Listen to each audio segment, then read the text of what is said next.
So I'm going to show you how to rotate a video on your Samsung Galaxy Tab S11 Ultra. If you find this video useful, don't forget to like and subscribe. So go to your gallery and find that video. So for instance, if it's this video I want to rotate, all I have to do is go to the edit icon, which is this pen icon at the top here. So tap on that pen icon and that opens up the video editor. Now, with that open, you want to tap on this icon, which is basically designed for you to crop the video. Now, once you tap on that, you will see these other options here. So the rotate icon is this one right here, this one. So tap on that, and then that's going to rotate the video and 90 degrees, another 90 degrees, another 90 degrees, and back to full 360 degrees.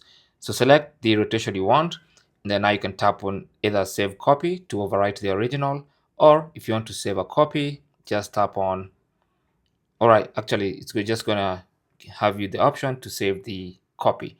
So it's going to keep the original and a copy of the rotated video. Thanks for watching and good luck.